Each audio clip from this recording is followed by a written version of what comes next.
Hello there, everybody. It's Grampa Scott, and I'm here to share a new story, and hopefully it'll be an exciting adventure too.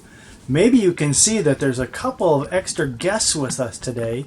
They're coming to visit and listen along with the story also. Do you guys know who they are? That's right. It's Mama Bear and Brother Bear. So they're going to listen to the story with us today. And that should be pretty exciting. So Grandpa will get the camera ready so we can look at this show together. And you probably saw this crazy hat that I'm wearing today because it's kind of in the afternoon. And in Mexico, they wear a hat called a sombrero. And in the middle of the afternoon, the custom is sometimes they take what's called a siesta or a little nap. Maybe you take a little nap too. Well, before you do, let's have a story today from the Berenstain Bears. And this book is called The Berenstain Bears and the Truth. So we'll let Mama Bear and Brother Bear listen along with us as Grandpa Scott reads the story about the truth. It was a lazy sort of day in Bear Country. The air was still and there were no leaves on the big tree of the house. Where the Bear family lived, there was hardly a rustling, except the little beehive where the bees were always busy. Nothing seemed to be happening. It was the sort of day that sometimes leads to mischief. Oh my. Inside the treehouse, Brother and Sister Bear were sitting around not doing anything in particular. Brother was holding a soccer ball. He'd become interested in soccer and had been outside practicing free kicks. Sister was relaxing in the easy chair, thinking about what to do next. Neither Papa nor Mama Bear was around. Papa was at his shop working on some furniture, and Mama, she was out shopping. "I know what," said Sister. "Let's go gather some wild blackberries." Brother thought about that. "No," he said. "Blackberries have too many thorns, and besides, the seeds get stuck in your teeth." "Well then," said Sister, "let's go out and twist each other up on the swing and see who gets dizziest." Brother thought about that. "No," he said, "that's silly. And besides, we did that yesterday."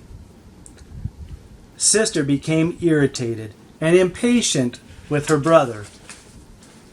"My goodness," she complained, "you don't want to do anything. All you want to do is sit here and hug that soccer ball. I think you must be in love with that soccer ball." "I'm not," protested Brother, "but I'll tell you something. I bet I can dribble this ball past you." Brother was a pretty good soccer player and a very good dribbler, but so was Sister. The only one who saw what happened next, besides the cubs, was a mockingbird who was perched on the twig outside the open window. Brother faced Sister. The ball was on the floor between them. First, Brother moved the ball with his right foot and with his left, trying to trick Sister out of position. Then, quick as a flash, he gave the ball a sharp kick with his right foot. It almost worked, but Sister was too fast. She reached out with her knee and blocked the ball, which bounced against the bookshelf, against the chair, against the footstool, into Mama's favorite lamp, which fell off onto the floor with a crash. The mockingbird let out a screech and got out of there as fast as its wings could carry it. As it flew away, it saw Mama Bear returning from the marketplace. Now the Bear family had house rules, just as any family has. One was no honey eating in bed, another was no tracking mud on the clean floor, and another was no ball playing in the house. Uh-oh. All Brother had time to do before Mama came into the room was roll the ball behind Papa's chair. What to do? He looked at Sister. She looked at Brother. They both looked at the broken lamp, and they both listened in horror as Mama came up the front steps into the house. "My lamp!" said Mama. "My best lamp! What happened?" she asked, looking into their cub's eyes. "Tell me about it." The cubs looked into Mama's eyes, then each other. Then they began to tell one of the biggest whoppers that have ever been told in bear country.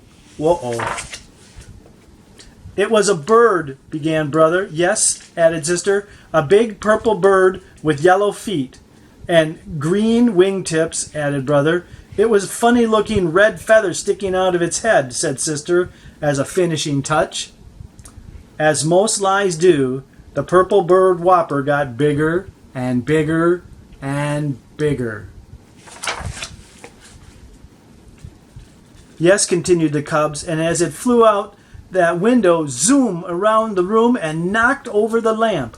As Mama Bear was looking at the broken lamp with a sad expression on her face, Papa Bear came in from his shop. The cubs began to tell the story of the big bird that flew in the window and broke the lamp. It was harder to tell the second time. For one thing, they couldn't remember how they had told it the first time. Not good. "You've got me confused," said Papa. "It was a purple bird with green wingtips and yellow feet? Or a yellow bird with purple wingtips and green feet? Or was it a white bird with black spots? Like a soccer ball behind my easy chair." But the thing that really made it hard the second time was how very sad Mama looked as she picked up the pieces of her broken lamp. Mama, we're really sorry about the lamp," said Brother. "Oh, yes," said Sister, picking up the last piece and putting it in the dustpan. "Oh," said Mama, "I'm not worried about the lamp. We can always get another lamp, or we can glue this one back together. What I'm sad about is the thought that maybe, just maybe, my cubs, whom I've always trusted, aren't telling the truth. And trust is not something you can put back together again." Both cubs started to talk at once. "It wasn't a bird," said Sister. "It was a soccer ball. It was all my fault," shouted Brother. "It was just as much my fault," shouted Sister. But they were both shouted down by the phone, which rang loudly. "Ring, ring, ring, ring." It was Grizzly Gran inviting the Bear family for a Sunday visit.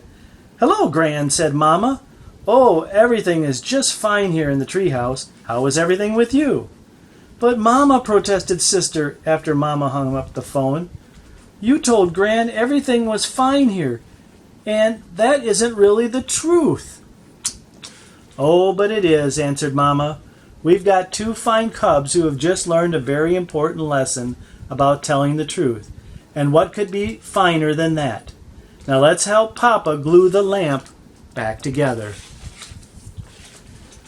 Nobody really expects the cubs to be perfect, and from time to time Brother and Sister forgot the rules. Brother ate honey in bed a couple of times, and one time Sister tracked a little mud onto the clean floor. And once or twice Brother and Sister started to play ball in the house before they remembered not to. But they never, ever again told a whopper, because trust is one thing you can't put back together once it's broken. The end of the story. And Mama Bear and Brother Bear had a great relationship because every time they talked to each other, they spoke the truth. Even if it was hard to tell the truth, they told the truth. And Sister Bear did the same thing. So their family was very much strengthened by telling the truth.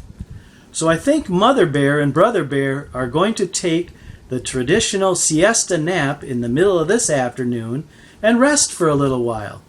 And so is Grampa Scott. He's going to tip his sombrero and shut his eyes and take a little siesta. So that's the end of the story. Now is your time to take a little siesta yourself. But after you wake up, you'll go outside and have some fun, for now you know our story is done.